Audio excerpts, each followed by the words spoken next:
Alright everyone, welcome back to the Beginner's Guide to SMITE. Now, in this particular circumstance, we're going to be briefly talking about our options. We're actually going to go with Geb. He's been buffed a little bit. So the reason why I want Geb is because we actually have quite a number of squishier people. We have Cirquette, we have, of course, Uller and Raijin. Now, you normally have 3 squishier people, but this is Clash. And Clash usually has a larger number of both earlier and more frequent team fights. So it's important for you to be able to have some sort of ability to lock down multiple people. You've got a really wide pop-up with Geb. His ult is a quite wide circular stun, which is really powerful. And as an added benefit, and this is the primary reason I chose Geb, considering that we have Cirquette, I want to be able to buff her. I haven't adjusted his with new stuff yet. I haven't really considered that at this point in time. Anyways, back to the main point. We're going to go with Blink. We do have the delicious benefit of being able to... Where are we? There we go. We have the delicious benefit of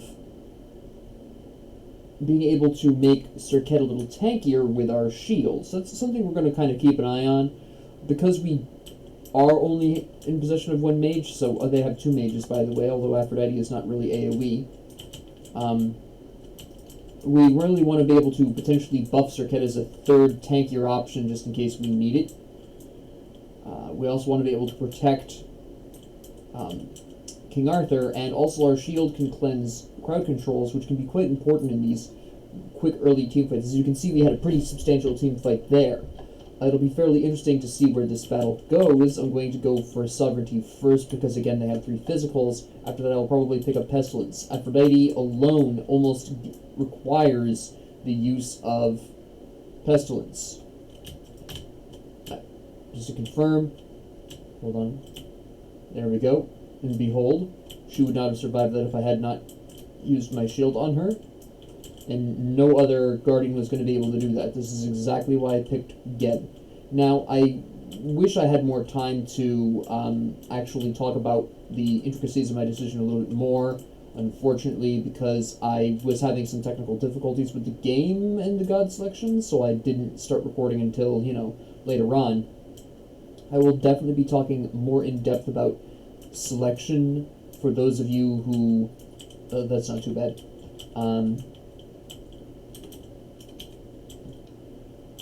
I will want to talk more about Guardian selection for those of you who eventually will practice with more Guardians, of course. Very few players okay, I used that way too late. I should use that much earlier.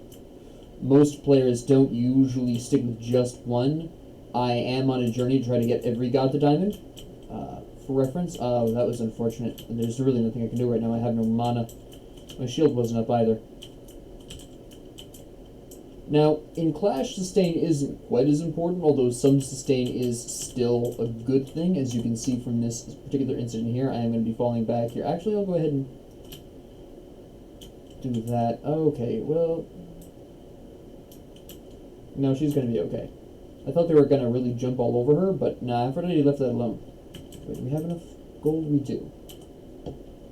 So I'm going to go grab Sovereignty. That'll really help my allies survive these team fights. And we're going to go for Pestilence to really prevent the enemy from healing too much. Uller, by the way, gets lifesteal when he busts out his axes.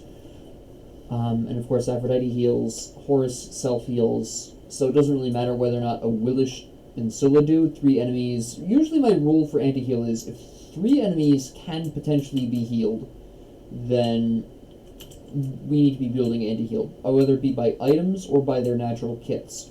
Like I said, Uller gets lifesteal, so that's a self-heal right there. Aphrodite can heal herself and 1 other person, so that's 2 heals right there, which right then and there just justifies that. And Horus can also heal himself and 1 other ally. So they have potentially 5 heals. Usually I won't go any farther than Contagion or Pestilence. Sometimes I'll build Divine Ruin if it's getting really ugly. This usually will involve my team completely ignoring anti-heal, which is very rare. It's a almost guaranteed build in a lot of things. We can do something here. No, we can't. They fell back very quickly, but this Uller is very good. Get him, get him. Yep. Almost got him, almost got him. Oh, you are going pretty deep for that, huh? Alright, I want to keep an eye on him. Oh, okay.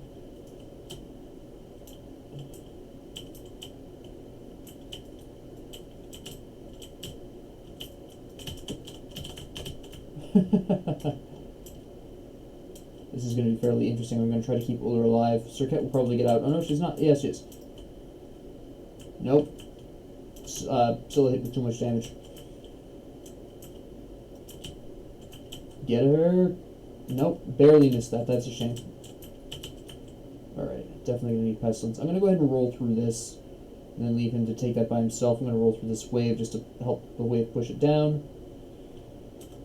Finish Shockwave, and then we'll level up the ult next time. Oh, wait, I don't have quite enough for Pestilence yet. We're close. So we're going to stick around for a little bit longer. Okay. Now, something else that I've been forgetting to mention is you want to be pretty aggressively warding for your team. Okay, I could not put my shield on her for some reason. I wish I had more mana. Okay, I didn't need that, but that's fine. This is not going too well for me. I'm not hitting my abilities like I need to be. They are going to try to push down this tower. I'm going to have to try to defend Raijin here. Because that is exactly the first thing they're going to go for. Okay, he's going to go fairly aggressive with this. He should have taunted her. At least once. That would have worked out really nicely for him. But yeah, you're going to want to ward pretty aggressively as well, because you really don't want enemies ambushed. There's very little time to respond, because there's really not going to be any callouts in Clash. It's very rare to see people calling out missing in Clash, because it's just such a short distance between the two lanes that often it's really not worth it. So just having a ward down in the middle, and eventually I'm going to want to put one in the jungle there. I just need to be purchasing the items I need. I actually should have bought some wards with my last entry there. Oh, he missed that. She missed that too, though. Okay, the entire enemy team is over here. Also, try your best to be on the side that has the most enemies.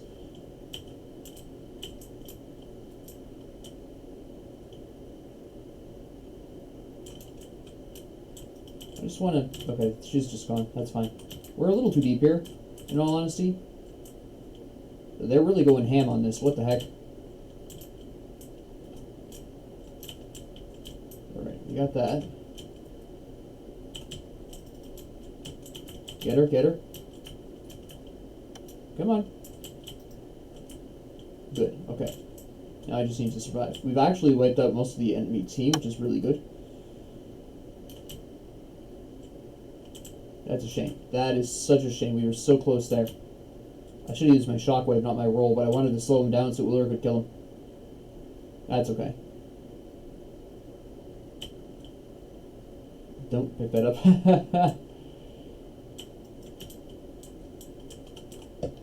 Okay, now we're going to fall back. At this point, what I'm really going to be looking for is, of course, Breastplate of Valor. Primarily, again, the cooldowns in this particular circumstance. I want to have my shield up as often as possible, and it's also worth noting that in... my mouse. It's also worth noting that cooldown reduction is actually more important in Clash than it is in Conquest. You usually are only going to have, like, the one big team fight, and then, you know, they'll fall back, and then you kind of have some skirmishes, you know, popping around in Conquest. But in Clash, respawn timers are much shorter, and team fights are way more frequent as well. We're going to just take this guy out? No, he's going to ult out. Okay, that's fine. And then he's going to ult in. Let me rephrase that. Okay.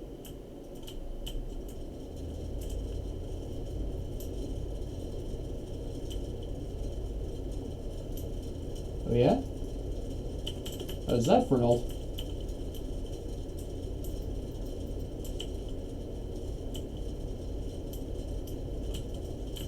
Pop! I did not intend to steal that kill. I'm actually going to tank this so they can take this a little bit better. There we go. If he had been hit by that axe, I was 100% prepared to shield him at that point. Level up the ult again. We're going to go ahead and put a ward down here so we can see them if they come down the jungle. Oh, get out of my face. She just helped me out there. And now I'm out. No, I'm out. Not even a problem. Now I have complete vision on their jungle, which is pretty huge.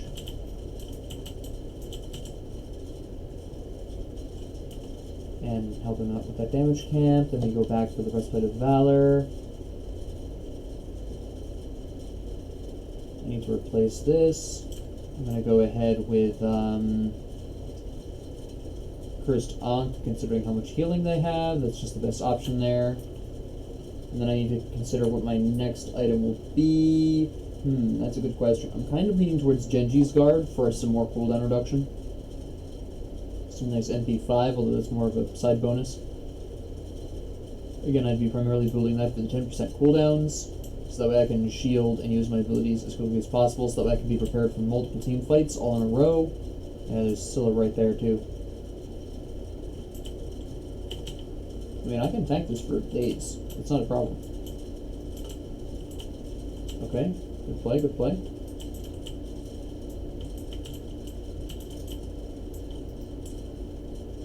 I had to back out of that.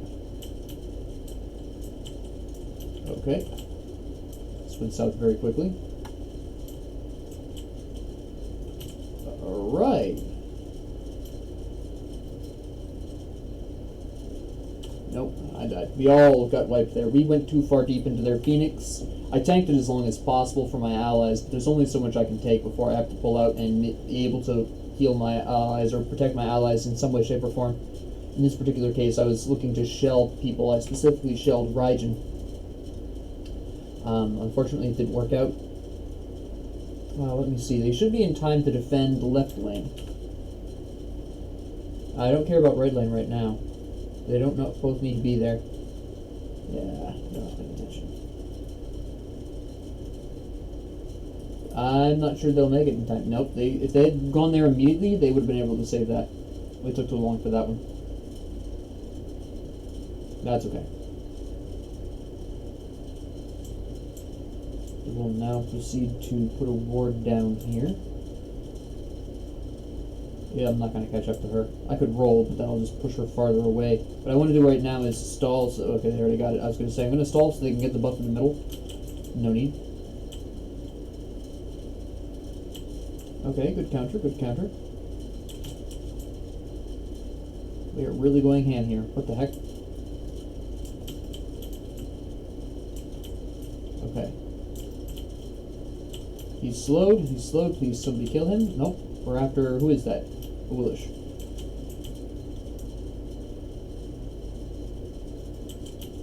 I'm gonna die. There I go. Do they take the Phoenix? That's the important factor. Yes, okay, so my sacrifice was not completely in vain. Well, it was me for Uller and a Phoenix, so it was actually worth. I forgot Uller died. The enemy Uller died. Alright. Pretty soon. No, not quite as soon as I'd like. We need to put down a sentry ward at the upper part of that there jungle. That's interesting. The Willish is feeling very aggressive. Well, she's massively ahead. She's 7-2. But still, it's quite the bold move.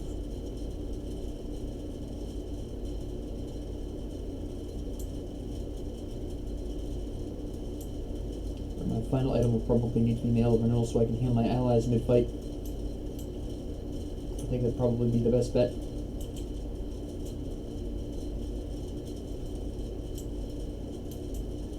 Try to keep an eye on Arthur here.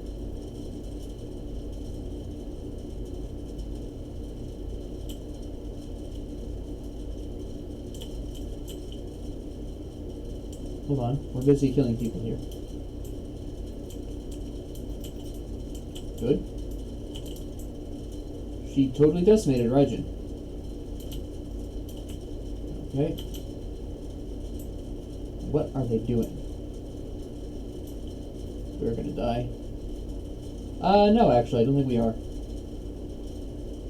I'm gonna need to keep an eye on King Arthur, though.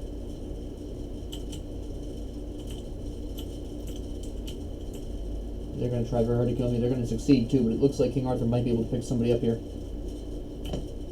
Maybe. Nope. He got decimated. Alright. No, it looks like I'm going to need more physical protection. So Willie's just hitting extremely hard. She's got her passive, she's got all this penetration, she's got Heartseeker. I'm going to need additional physical protections. What I'm going to do for that, I'm not 100% sure at this time.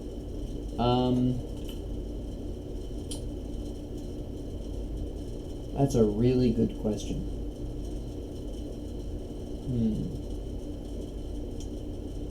I could go Mystical Mail, but I really don't think that's the best idea.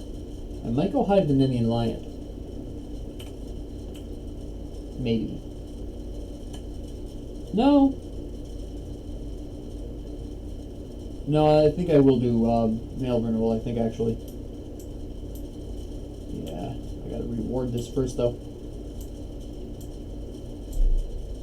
I activated my Ankh too late in that battle, by the way, that last battle.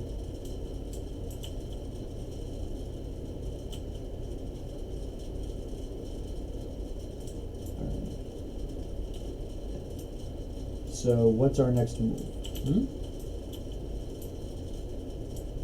There's Aphrodite and Uller in left. Okay, let's see if we can stall you out. No, not really. There's a Apophis. Just trying to keep an eye on the situation here. You want me? That's interesting. Hello. Alright. King Arthur is out safe.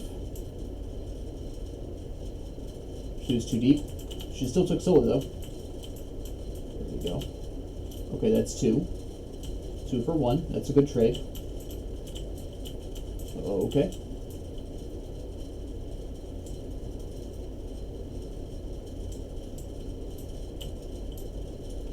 Alright, at the very least I took that, but it's not going to really make a huge difference, is it? Oh, you got me with that. Good play, good play. I'm going to try to stall this out as much as possible.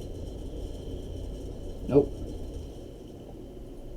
At least King Arthur will have time to clear the wave really quick, but I am not anticipating a victory here. Unfortunately, our team is just too aggressive, and Geb is just... I can't keep up with the extreme pace of them just going in there. No, I need Mail of Renewal. I need to keep these people alive somehow. Mail of Renewal is currently my best option. At least Serket is also up. I don't think they're really going to be able to push. Yeah, they're not going to be able to push. They're too busy defending their own lane. We need to play this a lot safer. Unfortunately, again, Uller and Serket are way more aggressive than they really should be in this mode.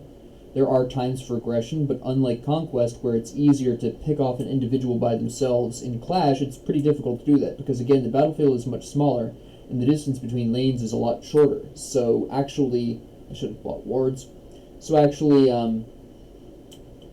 eliminating an opponent before reinforcements arrive is a lot harder in Clash than it is in Conquest. So it's something that I think a lot of people forget, and it is worth mentioning. And as a result, even as a support, you have to judge your fights. You have to pick your fights a little bit more carefully. I do kind of want Horus. See, she's going right in there by herself for absolutely no reasonable reason. Come on. No, we're all in the left lane for some reason, because Serket just went in there by herself. She did so little damage to me, it's quite remarkable.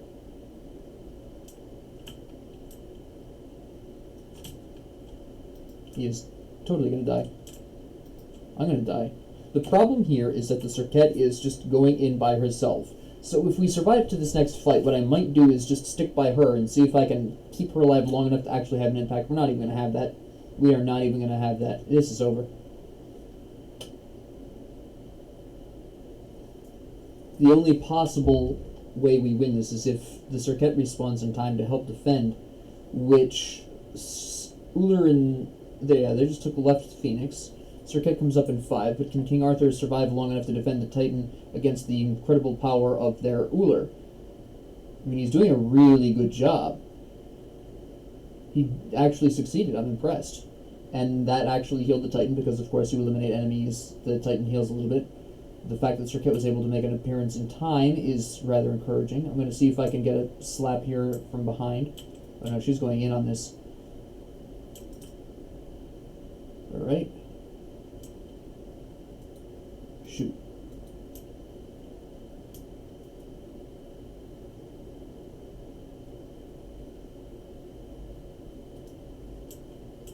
Interesting. Excellent. She did die. And we save her. Maybe. No, she bounced over that. Slow her down. Yes, okay, good. I'm trying to keep him alive, but it's not going to happen, is it? Nope. I would love to, but I doubt I'm going to be able to. The best I can do is survive long enough to get reinforcements here. Good. So yeah, I'm going to shell myself for once. And then we're going to go ahead and see if we can get some minions on him. Oh, I have minions on me. Never mind. I'm dead. Those were not our minions. Whoops. We're going to go for Sentinel's Embrace. Again, I want to be protecting my allies as much as possible, especially with this insane Serket going on here. She'll be able to eliminate, I think, both of these two. She does have the anti-heal, yeah. King Arthur is trying really... Oops, I just turn on caps lock instead of holding tab. King Arthur is really doing well here. He went with the Stone of Gaia, which is fairly reasonable.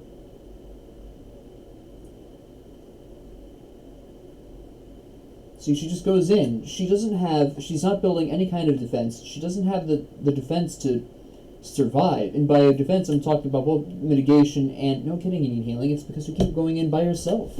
By a Soul Eater.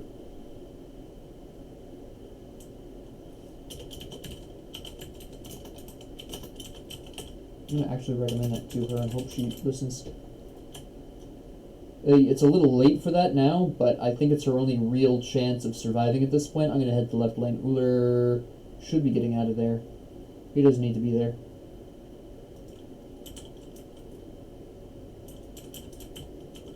I'm wondering if Serket just hasn't played Serket too often before.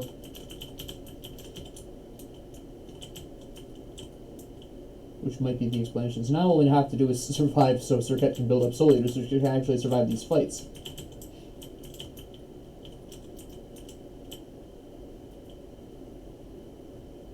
Very nice.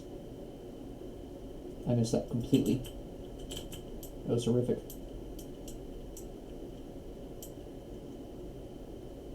Very nice. She's dead. I missed that. Slow him down, slow him down. Nope. I'll shell here. Come on. Nope. Good, we killed her. The Awilish.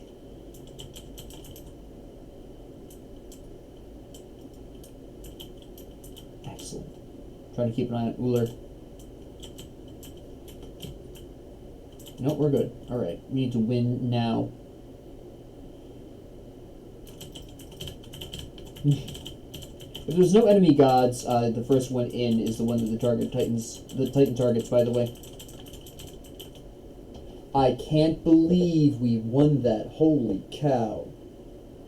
But that was an excellent example of how you kind of need to approach Clash, and some of the problems inherent with Clash. You see, as you may have noticed, even with the conquests with aggressive allies going in way before they need to, I'm going to give it a commendation anyways, even if you have allies diving in unnecessarily even in Conquest, at least with Conquest there is the possibility of... Well, it's interesting because on the one hand, Clash, it's easier to reinforce an ally. On the other hand, it's also easier for the enemy to turn around and go after the person diving, basically, because again, they're more likely to be grouped up than they are in Conquest. In Conquest, people have a tendency to spread out, even when you're in the late game stage, when you should be grouping up. It's very often that a team, either yours or the enemy's, will split up to get some farm, or maybe defend a lane by themselves, or whatever. That doesn't really happen in Clash so often. Every once in a while, you'll see an individual hunter or mage going down one lane by themselves in an effort to kind of push up their lane. This typically happens when you're at the Phoenix stage, when one of the Phoenixes is down. Either they're trying to push a minion wave under your Titan, or they're trying to just fight back your fire minion wave. It really depends if they're defending or attacking. But it is occasional that you see someone, usually again a hunter or a mage, in one lane by themselves, but even then they're usually sticking fairly close to their fountain. They're usually not going to wander too far from their Phoenix or former Phoenix in that particular circumstance, so it still can be quite difficult to pick them out and eliminate them, but it's just far less common. So whenever Serket was diving, it was very easy for the enemy to even just switch lanes and go and try to finish her off, which was really the problem here. It is something that you just have to be aware of, and that even though you can reinforce your allies faster, that also means the same is true for the enemy. So just because an ally also looks okay, don't necessarily assume that. You'll notice at no point did I assume that an ally was going to be okay, except for that Uller, because he was actually retreating as the enemy Uller was approaching him. He retreated at the end there. And the reason why I was able to assume that is because in that particular circumstance, I knew both characters were Uller, both players were Uller, and they had roughly matching movement speeds. They had identical kits, obviously. They had identical everything, obviously, except for mild differences in stats based on items, but neither of them had built any movement speed items, so I know that if our Uller wanted to outrun their Uller, he would be able to do so. So I knew in that one instance that he wasn't going to be in any danger. He was going to be fine.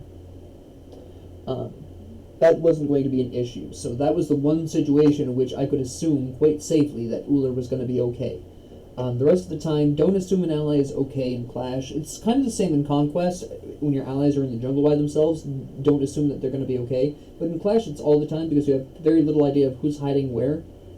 There are four technically different jungle areas, and you'll notice I was heavily warding up the middle area. It's because the number of times I've seen myself and allies die from an ambush out of the enemy jungle is just disgusting. So, again, as a support, keep that area lit up. You want to know everything that moves through that area, because that will really help keep you and your allies alive. Because when you destroy your first tower, the first direction enemies are going to come at you from is going to be that jungle, because they're going to believe they will have the element of surprise and that you won't see them coming. They invariably believe this across the board, and really ultimately that's very easy to counter by just warding it up constantly, which is exactly what I did there. So, that's really all I'm going to say about this. As you can see, Clash isn't too different from late-game Conquest. Again, there's a little less emphasis on sustain and a little more emphasis on cooldowns, but other than that, if you approach Clash like a constant late-game Conquest, you've got the general idea there. If you find yourself as an individual really struggling in the late game, I would recommend going into Clash and practicing in Clash, because a lot of the situations that occur in Clash emulate late game conquests. Really the only difference here is, again, as I mentioned earlier, it's less likely for an enemy to split off and be by themselves except in rare specific circumstances, which makes the assassin's job more difficult. But as a support, it plays very similarly. So just keep that in mind if you do need to work on your own personal late game gameplay. So yeah, that's about it for this episode. Thank you all very much for joining me. If you have any comments, questions, concerns, ideas, suggestions, or requests, please leave them down in the comment section below.